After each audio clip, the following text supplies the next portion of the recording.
Hello, peeps, and welcome back to the series Tainted Love, in which I count down the days to Valentine's Day by sharing my favorite 14 romantic horror films.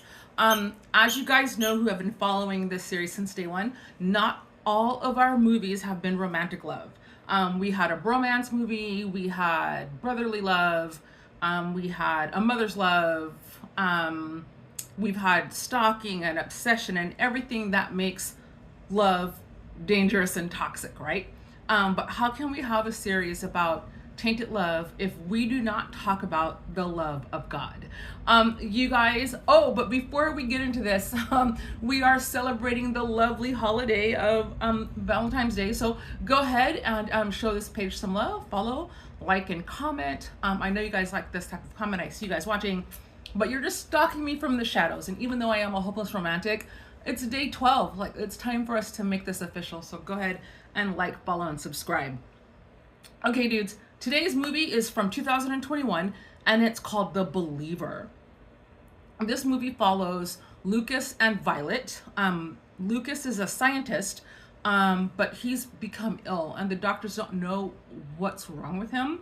And because of his illness, he's lost his job and he cannot find work within his field. So in order to make money, he is working as a cold caller telemarketer, and of course, he's not very happy with that.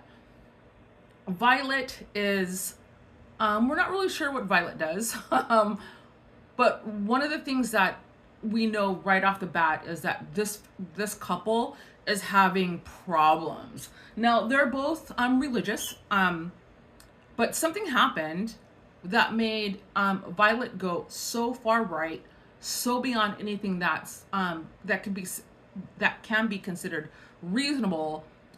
It's left Lucas like kind of floundering, right? Because he's kind of sinner. That he's a scientist and he has faith. He's like trying to like show her, like the things that you're saying isn't really cool, and you've become a zealot. This is really interesting because we find out from like the first 15 minutes that Violet has had an abortion. And if you listen to her talk, right, and hear the things that she's saying, that should have been the very, very, very last thing that she's done. But here we are. And this is the core problem of this marriage, is because he is devastated that she chose to have an abortion. She is not seeing his side of the story, and she is just nonstop with the religious talk. Like, he can't even say, hey, good morning, without her bringing up religion. Like, she is like hitting him over the head every moment of the day. Another thing about Violet is she's extremely manipulative. She's abusive, and she's quite dangerous. So we have our Lucas here. He is in an abusive relationship. And he's a little bit afraid of Violet as we become watching this film.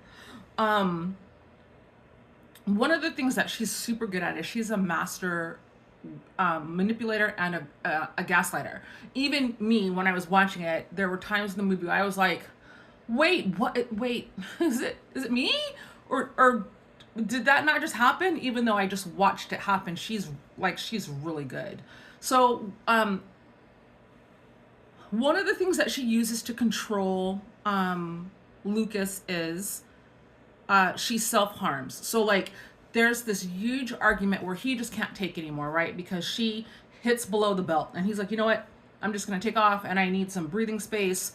I can't do this anymore. And so in order to stop him from leaving, she hurts herself pretty bad. And so that tactic works. He decides to not leave like he said he was going to do. He starts to patch up her wounds, and he's apologizing to her, even though she's the one who was the aggressor, who's the violent one, who's the dangerous one. This is a perfect example of abuser and abusee's relationship. Like it's super hard to watch.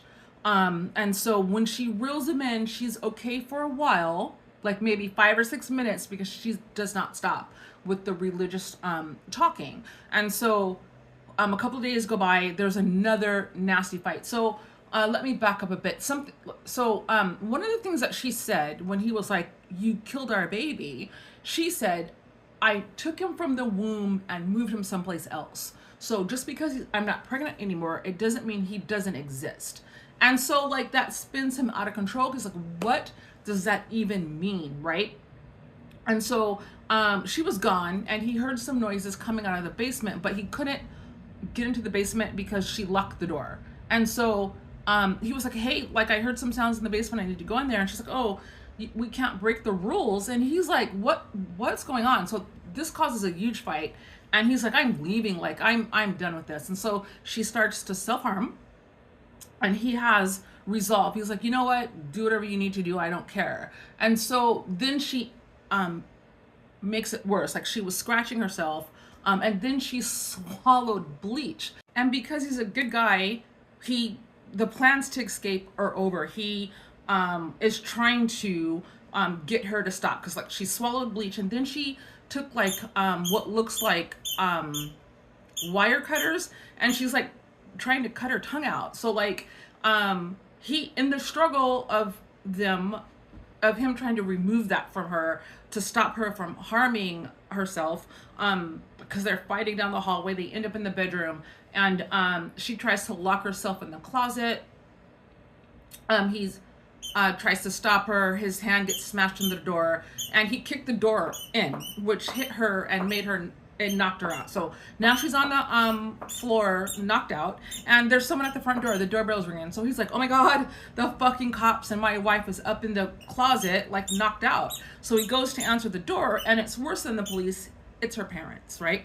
And so he's just like, oh my God.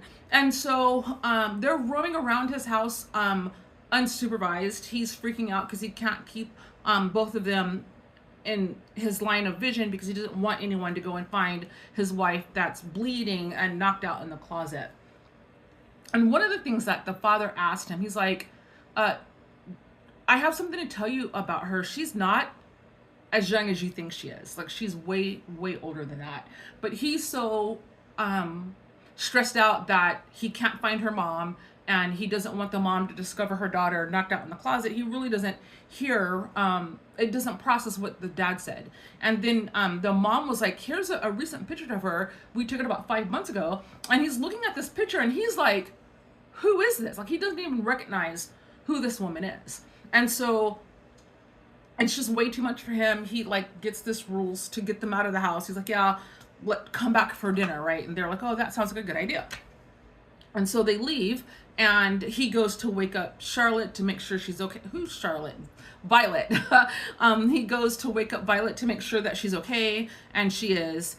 She's a little bit confused at how she got into the closet, and so he helps her out. He cleans her up. He puts her in bed, and he's like trying to like understand her. He's like, "You know, I think like because immediately she's talking about God and demons and the whole nine yards, and he's like, I think I believe you believe what you think, but like I'm just trying to be here for you." And so she had told him the reason she had an abortion was because she was possessed by demons.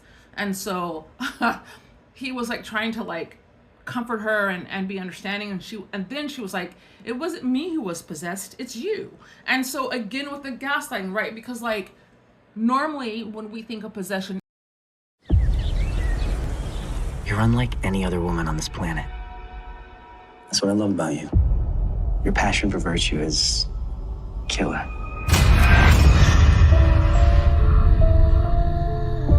Why are we always fighting? We're not.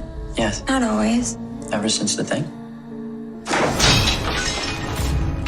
You think we have a woman who's lost touch with reality, and this is a recurring problem. It's like she's been insane since the dawn of man. You're up against a fanatic of a woman who is no longer warm to you, and you think she might hurt you.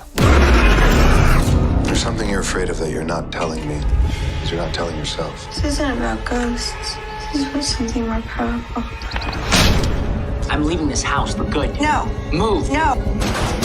I'll call the cops and tell them they can beat on me. Hey! We have a dark side. I do. She's gotta be putting something in the food. You're not a believer yet. you're gonna have to do is chase the dark.